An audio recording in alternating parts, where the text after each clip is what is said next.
Vamos falar sobre a situação na Ucrânia, dia 22 de outubro, são 8 horas da manhã aqui no Rio de Janeiro, por volta de 14 horas lá em Kyiv, houve um novo enorme ataque com mísseis e drones russos a várias cidades ucranianas, visando elementos de infraestrutura, energia elétrica, água e etc. Foi o maior ataque de todos até aqui, maior até do que aquele do dia 10, que havia sido o maior até então. Felizmente, as defesas antiaéreas ucranianas já estão melhores e acabaram derrubando a maior parte dos mísseis e dos drones iranianos usados. Ainda assim, algumas regiões foram atingidas, há falta de luz em vários locais na Ucrânia e outros problemas também. Na região de Kherson, os russos continuam a sua evacuação e a notícia agora é que têm sido encontrados muitos soldados russos usando roupas civis. Não se sabe se é para eles fugirem de Kherson ou se é porque eles pretendem brigar com os ucranianos fingindo serem civis de lá, né, numa eventual briga de rua na cidade. Saíram também mais informações de que os russos têm mesmo a intenção de explodir a represa de Nova Kakhovka. Vamos entender o que mudou em relação ao que a gente já tinha falado. Essas notícias a gente vai falar sobre elas em mais detalhe agora. Elas foram sugeridas por Gertrudes, Good Bad Wolf e várias outras pessoas. Obrigado aí ao pessoal que sugeriu as notícias. Obrigado a você que está assistindo o nosso vídeo. Se você gosta do nosso conteúdo, por favor, deixe o seu like, se inscreva aqui no canal, né? Pois bem, então vamos lá. A gente vai falar um pouco sobre a linha de frente, mas a verdade é que não teve nenhuma grande mudança. O que a gente teve realmente de significativo foi mais uma manhã com vários ataques malucos russos à cidade. Aqui a gente vê mais um playground de criança, dessa vez na região, no lugarejo de Zarishne. Então, mais uma vez um míssil atingindo próximo a um playground de crianças. E não foi só isso, teve vários mísseis em várias cidades, mas a defesa antiaérea ucraniana está melhor. Repara esse caso aqui em que um avião ucraniano consegue destruir um míssil que estava indo em direção ao oeste, na verdade aqui em direção a Odessa, né? Isso aqui aconteceu em Odessa. Se o míssil estava indo para Odessa ou não, a gente não sabe, porque esses mísseis eles ficam no ar durante um tempo significativo, né? Mas o fato é que houve vários ataques à infraestrutura hoje, apesar de terem sido derrubados a maior parte dos mísseis, foram 33 mísseis lançados pelos russos no total, desses 18 foram derrubados, mais da metade. Mas os que sobraram ainda conseguiram causar impactos e pelo menos 2 cidades estão sem luz. Na verdade, a gente tem informação aqui de que já tem mais coisas sem luz aqui também. Cada raiozinho nesse mapa indica uma cidade sem luz, então isso não quer dizer que a cidade inteira esteja sem luz, tá? Mas alguma parte da cidade pode estar faltando energia. Embora esse ataque tenha começado maior do que o do dia 10, né? No dia 10 foram 18 mísseis lançados pelos russos, hoje foram 33, então muito mais. Ainda assim, aqui, no final das contas, o número de mísseis que atingiu os alvos foi muito menor, né? As imagens que a gente tem, elas são bem mais comedidas, o pessoal está evitando liberar muitas informações sobre onde esses mísseis caíram, porque isso na mão do inimigo pode ajudar ele nesse ataque, né?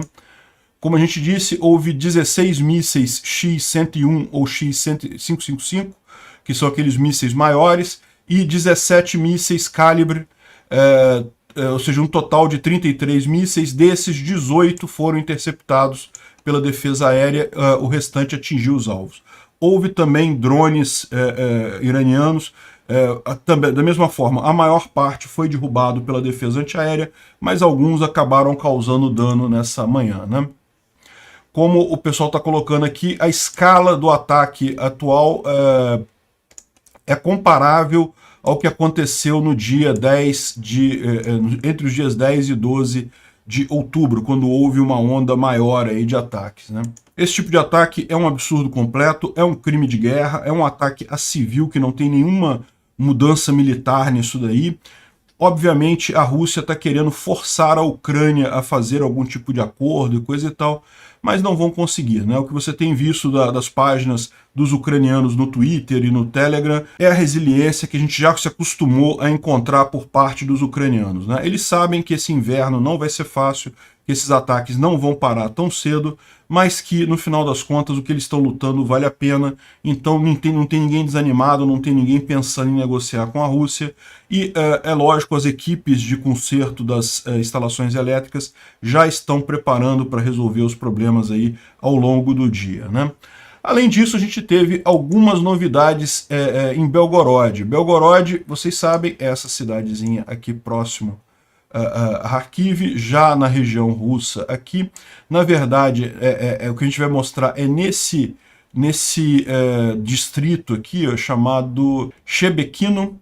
É um distritozinho de Belgorod, e o que aconteceu lá foi justamente a explosão. Ontem, isso daqui houve uma explosão numa região ali em Belgorod, em Shebekino, e eles identificaram, era uma empresa chamada Monocristal, e é uma das grandes manufatoras de safira para aplicações high-tech em eletrônicos e optoeletrônicos, né?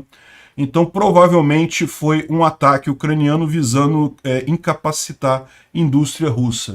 E outra coisa aqui, um outro ataque que houve agora cedo, isso aqui aconteceu agora cedo, de novo nessa mesma região de Shebekino, Belgorod, e dessa vez um ataque visando a infraestrutura de energia elétrica, né? Muito provavelmente um troco ucraniano ao ataque que foi feito na Ucrânia hoje em várias cidades, né?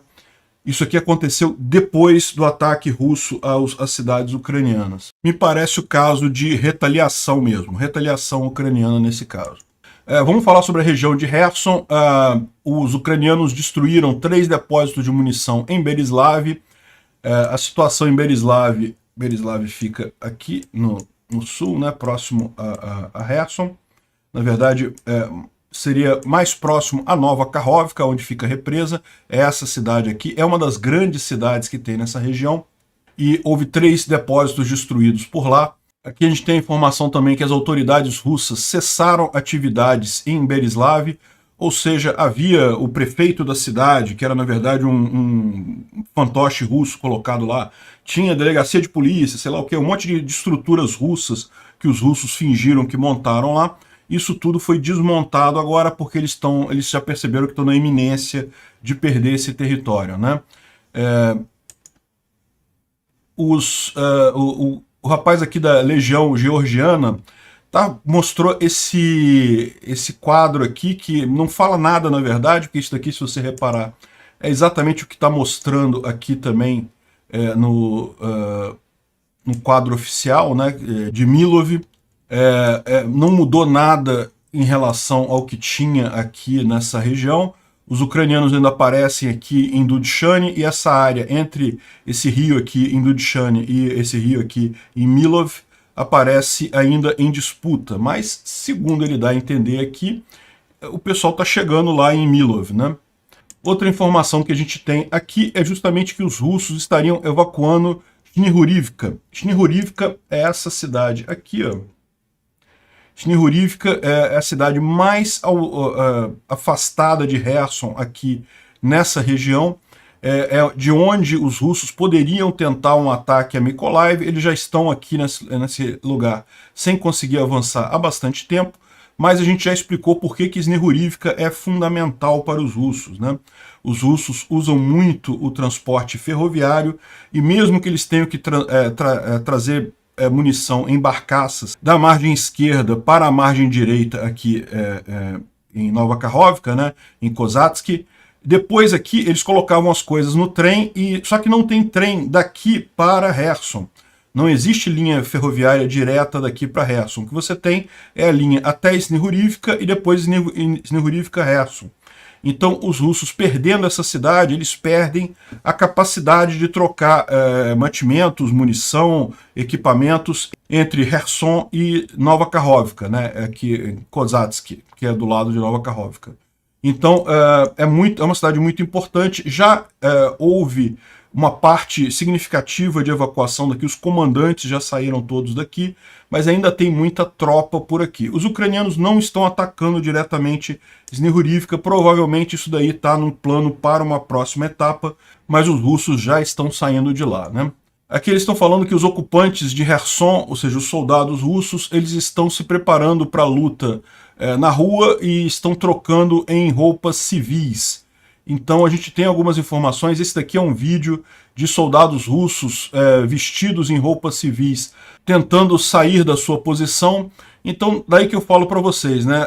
Não dá para saber se nesse caso eles estavam botando roupa civil porque os russos estão planejando fazer briga com os ucranianos em roupa civil em Kherson, ou se na verdade eram soldados russos que viram que estavam no desespero, que não ia ter reforço suficiente, que eles estavam com medo de morrer e botaram roupas civis e tentaram escapar dessa coisa toda, né? Não dá para saber exatamente o que está acontecendo aqui, mas esse é um ponto de atenção para essa retomada de Kherson, né?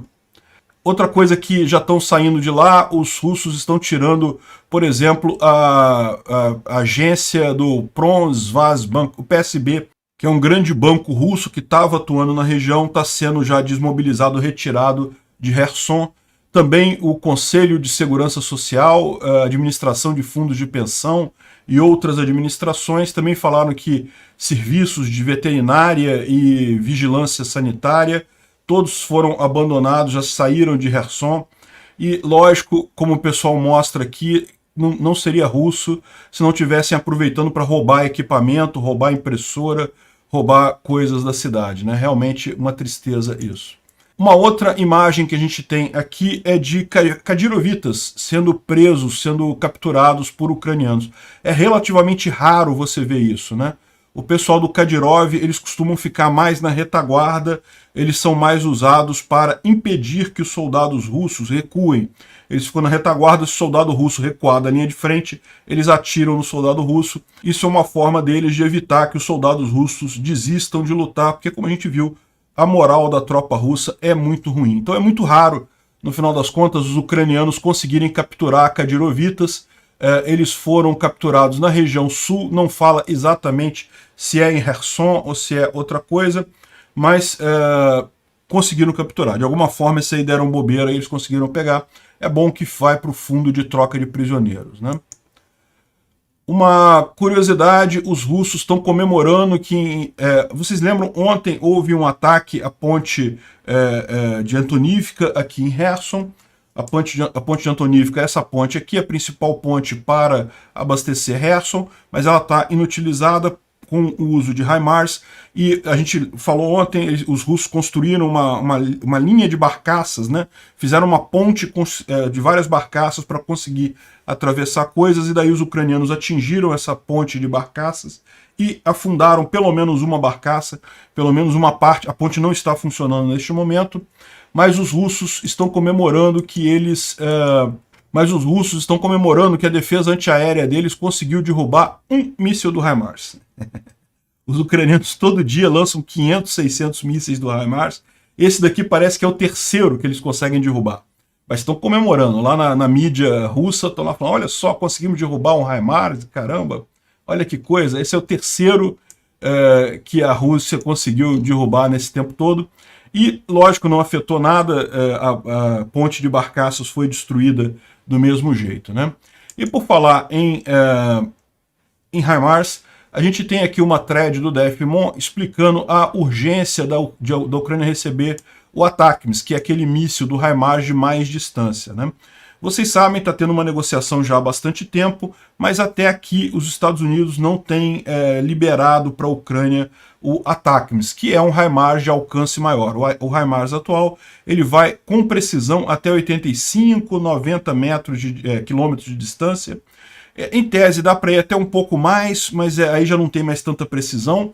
E o ATACMS chega a 300 km com muita precisão, né? E tem uma carga maior também. E ele está explicando aqui por que os ucranianos precisam desse ATACMS. Então ele está explicando que a logística russa vinha aqui da Crimeia e mantinha um grande depósito aqui nessa cidade de Brilivka, e daqui, a partir de caminhões, ela abastecia Kherson e Nova Kakhovka. Isso daqui foi destruído já pelos ucranianos usando HIMARS. Mas aí o que os russos fizeram? Isso aqui é a imagem até da destruição lá. Eles moveram toda a coisa para Mirny. Mirny é uma cidade que fica mais atrás, e daí, ou seja, aqui já está fora do alcance do HIMARS de 85 quilômetros, então eles não conseguem atingir essa cidade de Mirny com facilidade, e daí para os russos ficou um pouco mais complicado, é verdade, mas meio que resolveu o problema deles, né? Então, se os ucranianos tivessem o ATACMS, conseguiriam resolver isso aqui com muita facilidade. Daí ele mostra os vários depósitos que estão sendo usados pelos russos na região para manter as munições e equipamentos, ou seja, tudo isso daqui poderia ser destruído com muita facilidade tendo um ATACMS, né? É mais aí um pedido para os americanos liberarem, eles mostram que está tendo atividade, tá vendo aqui? Os soldados russos aqui carregando caminhão, tirando equipamento, um monte de caminhão aqui nessa região com árvores, tentando se ocultar nas árvores e coisa e tal. Tem muita atividade, só que infelizmente é 120 quilômetros da linha de frente, ou seja, o HIMARS, que vai até 85 quilômetros, não consegue chegar lá. Mesmo ele indo um pouquinho mais, sem precisão, não dá. 120 quilômetros é muita coisa, né? Então daí ele explica essa importância no final das contas. No final ele faz um apelo aqui para os americanos para liberarem o ATACMS para a Ucrânia. Vamos torcer para ter sucesso nisso daí. É lógico que a gente já tem visto esse tipo de pedido dos ucranianos há algum tempo, até aqui os americanos não aceitaram, né? Bom, vamos falar rapidamente lá da região de leste, aqui, próximo a Limã. Aqui a gente tem... a gente falou para vocês já várias vezes, os russos têm tentado avançar para cá, têm conseguido manter os ucranianos aqui. O grande objetivo dos russos é justamente conseguir chegar ali em Terni, essa cidadezinha daqui, eventualmente, justamente, a proposta deles não é retomar Lima, é muito difícil para eles fazerem isso, ela já está muito bem guardada pelos ucranianos, mas é principalmente atrasar o esforço ucraniano aqui em direção à Crimina. E por que os russos estão conseguindo agora fazer essas contraofensivas? Justamente porque já chegou pessoal novo, é aquilo que eu falei para vocês. As tropas novas de conscritos, mesmo não tendo treinamento adequado, mesmo não tendo armas adequadas, elas vão fazer alguma diferença. Vão conseguir resolver o problema dos russos? Não, não vão conseguir resolver o problema. Eles sabem que a situação é trágica lá. O que eles estão fazendo aqui é um ataque defensivo, é justamente aquele negócio de tentar atacar para evitar que os ucranianos cheguem aqui em Crimina, mas de qualquer forma é um ataque, ou seja, dá dor de cabeça. Os ucranianos estão precisando lutar para manter essa região aqui. Além disso, ontem houve também um ataque russo aqui em Bilororivka, também sem sucesso. É aquele negócio, essas tropas novas, é um monte de gente inexperiente, morre gente pra caramba. Eles estão falando em 6,3 para 1 morto aqui nesses ataques, então para cada 6,3 russos mortos, morre um ucraniano. É complicado para os ucranianos, porque agora os russos têm muito mais gente, né? Tem muito mais Zergs lá, para fazer um Zerg Rush da vida. Para quem não sabe, Zerg Rush é referência a um joguinho antigo lá, Civilization, que era uma estratégia que você usava no jogo, né? Botar um monte de soldados sem nenhuma capacidade que morria, tanto que você acabava com as balas do inimigo com um corpo de soldado, né? Mas enfim, de qualquer forma não estão conseguindo avançar aqui, né? Os ucranianos estão ficando ocupados, os ucranianos também não estão conseguindo avançar em direção à Crimina, mas pelo menos a coisa está meio estabilizada nessa região aqui. Mas aqui embaixo, em Bakhmut, novamente a gente tem notícias de russos dizendo que não, já tomamos Bakhmut, não sei o que lá, e já temos a cidade, coisa e tal, e isso não é verdade. Eles até chegaram nessa região sul aqui a tomar a estrada principal aqui de Bakhmut, mas a cidade em si ainda está na mão dos ucranianos. Os ucranianos ainda controlam Bakhmut, né? Essa altura, como acontece normalmente em cidades na linha de frente, já é uma cidade praticamente deserta, já é uma cidade que não tem quase civil nenhum, já está em ruínas completas a cidade, infelizmente, mas os russos continuam tentando avançar e por motivos estratégicos muito pequenos. É basicamente o objetivo político de poder dizer que, olha, avançamos em algum lugar a essa altura, né? E justamente com o grupo Wagner, que é o único grupo que aparentemente ainda tem alguma capacidade de reação dentro do exército russo, ali dentro das forças russas, né? Bom, o Arestovich fez uma live ontem, é sempre interessante, ele sempre traz algumas coisas interessantes aqui.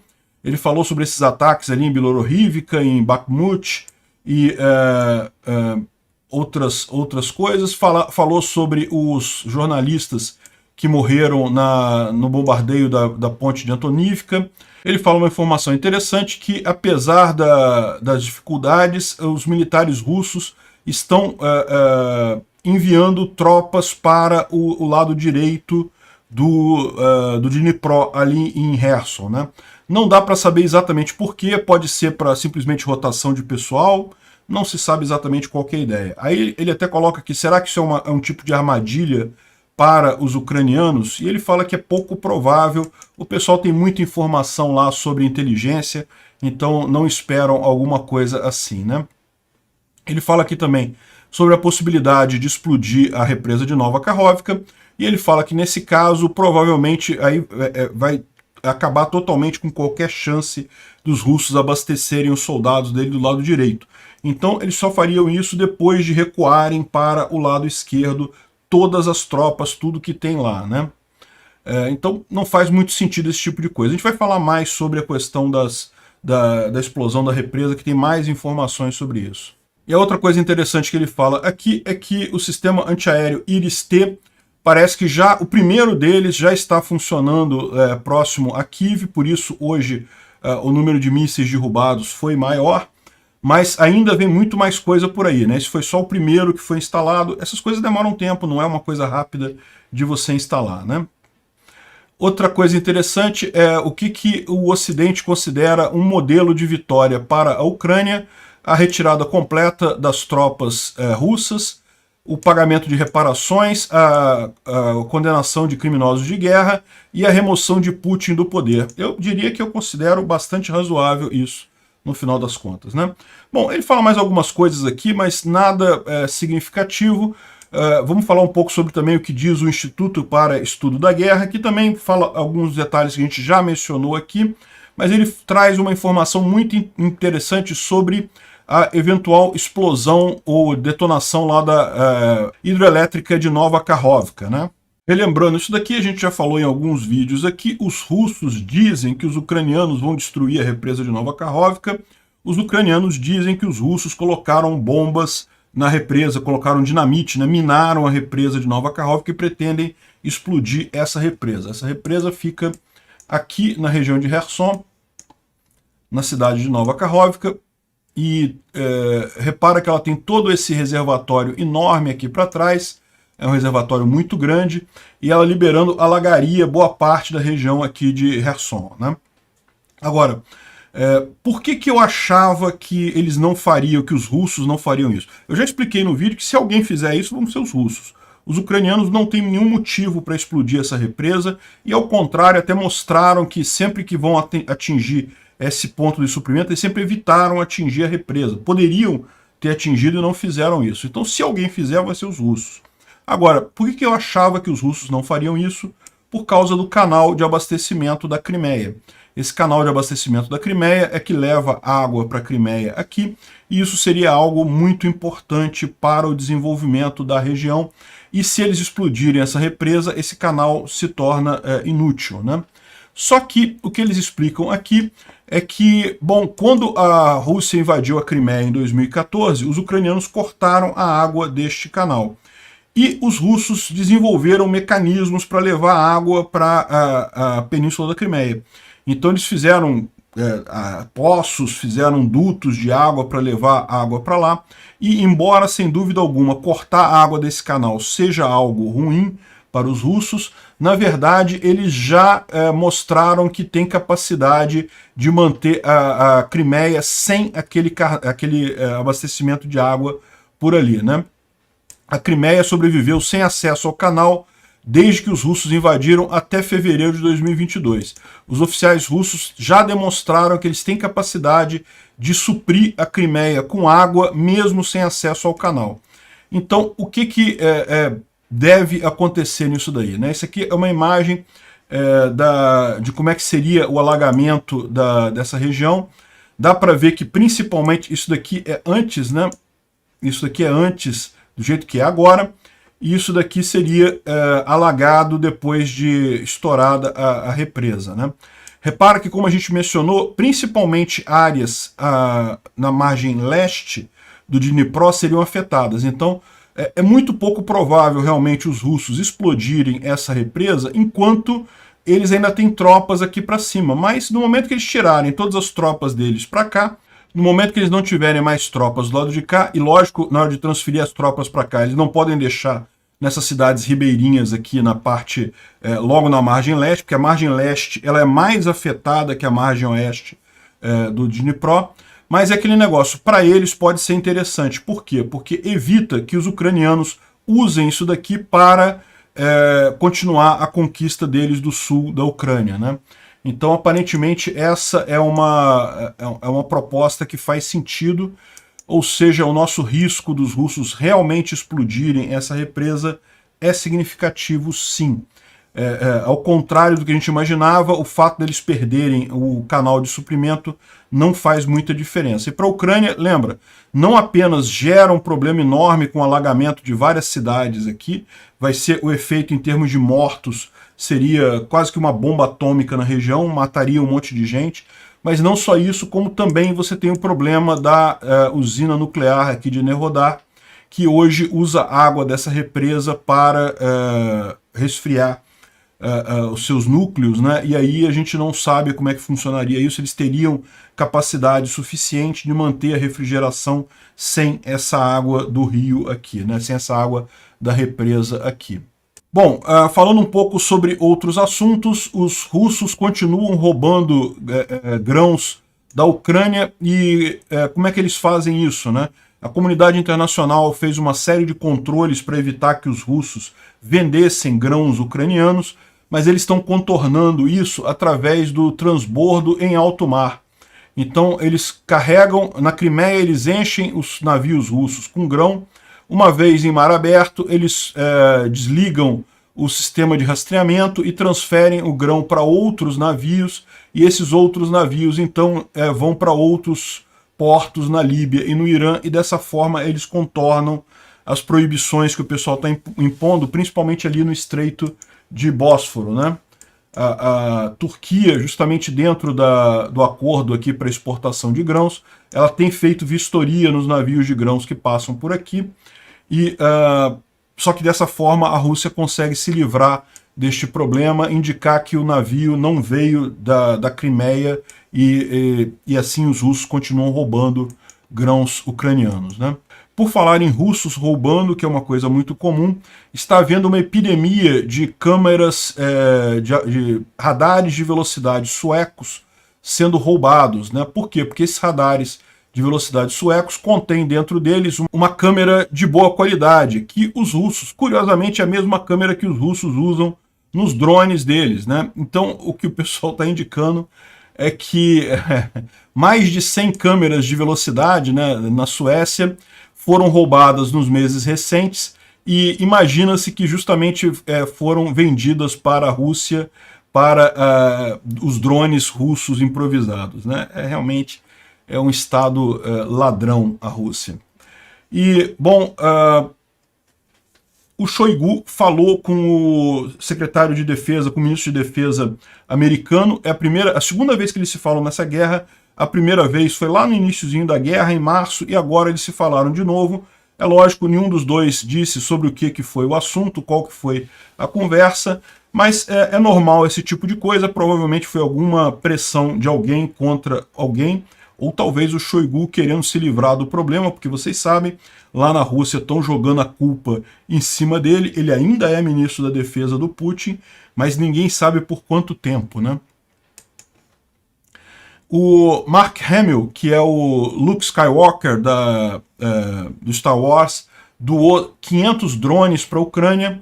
Esses drones normais não são drones militares, mas ainda assim são muito úteis. O pessoal usa para fazer visualização do inimigo, para ver onde é que estão as tropas inimigas. Realmente é alguma coisa que mudou a guerra completamente. E esses drones comerciais, no final das contas, eles são baratinhos até pra gente. Eu tenho um drone aqui, não sei se vocês sabem, eu fiz várias filmagens aqui no aterro do Flamengo. Infelizmente agora parece que eles fecharam totalmente a área por conta de interferência no aeroporto Santos Dumont, eu não consigo filmar mais. Mas esses drones são baratinhos, não são caros não. E numa região de guerra eles acabam sendo muito úteis nesse tipo de coisa, né? E para complementar, a OTAN está fazendo um exercício de guerra na fronteira entre Belarus e a Lituânia, ou seja, naquela região aqui, a Lituânia fica aqui, Belarus aqui, então nessa região aqui eles estão fazendo esse tipo de exercício militar. É lógico, é apenas uma forma de acostumar o pessoal com a região.